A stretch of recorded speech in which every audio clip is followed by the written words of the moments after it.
పోరాడి సాధించుకున్న కార్మిక హక్కులను కేంద్రంలోని బీజేపీ ప్రభుత్వం హరిస్తుందని సిఐటియు రాష్ట్ర ప్రధాన కార్యదర్శి సిహెచ్ నరసింహరావు మండిపడ్డారు. బుధవారం జీవీఎంసీ గాంధీ విగ్రహం వద్ద సిఐటియు జిల్లా కమిటీ ఆధ్వర్యంలో కోరికల దినం సందర్భంగా నిరసన కార్యక్రమం చేపట్టారు. కార్యక్రమంలో ఆయన మాట్లాడుతూ పాత కార్మిక చట్టాల స్థానంలో 4 లేబర్ కోడ్లు తెచ్చి కార్మికులకు చట్టాలను లేకుండా చేయడం కార్మిక ద్రోహమన్నారు.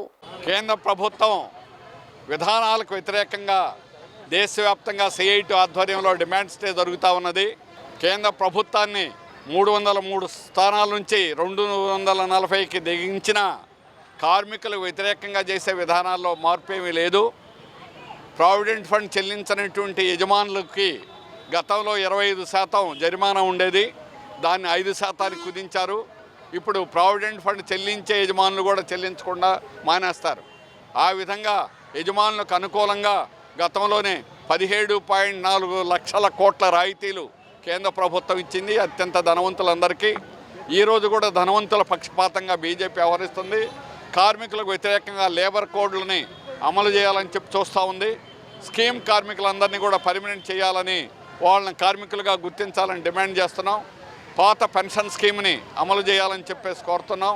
కనీస వేతనం 26,000 రూపాయలు ఇవ్వాలని ఈ డిమాండ్లతోటి దేశవ్యాప్తంగా ఈ డిమాండ్ స్టే జరుగుతుంది. ఇదే కేంద్ర ప్రభుత్వం ఇదే మొండి విధానం కొనసాగిస్తే రాబోయే కాలంలో మా పోరాటాలను ఉధృతం చేయాల్సి వస్తుందని హెచ్చరిస్తున్నాం. అన్నింటికంటే ఈరోజు కేంద్ర ప్రభుత్వ రంగాల్ని ప్రైవేట్ చేయాలనేటువంటి దుర్మార్గమైనటువంటి ఆలోచన ప్రభుత్వం, కొత్త ప్రభుత్వంలో కూడా మార్పు లేదు.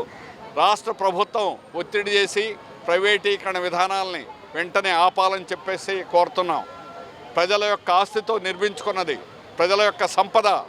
అందుకని ఈరోజు కేంద్ర ప్రభుత్వ రంగం, అది స్టీల్ ప్లాంట్ అయినా, పోర్ట్ అయినా, బిహెచ్పి అయినా, షిప్ యార్డ్ అయినా, హిందుస్థాన్ పెట్రోలియం అయినా, ఇవన్నీ ప్రజల యొక్క ఆస్తుల్ని ప్రైవేట్ వాళ్ళకి కట్టబెట్టాలని ప్రయత్నం చేయడం దుర్మార్గం. స్టీల్ ప్లాంట్ ప్రత్యేకంగా 2020లో పోస్కో దక్షిణ కొరియా కంపెనీకి ఎంఓయూ చేశారు, వాళ్ళకి అప్పచెబుతున్నట్టుగా. కానీ కార్మికుల ఉద్యమాల వల్ల, మా పోరాటం వల్ల ఈ రోజుకి కూడా 1% కూడా ప్రైవేట్ కాకుండా నిలబెట్టుకున్నాం. అందుకని ఇప్పుడు రాష్ట్ర ప్రభుత్వం జోక్యం చేసుకొని స్టీల్ ప్లాంటు సవ్యంగా ఉత్పత్తి అనేటువంటిది పూర్తిగా జరిగేటట్టుగా చర్యలు తీసుకోవాలని రాష్ట్ర ప్రభుత్వాన్ని కూడా కోరుతున్నాం.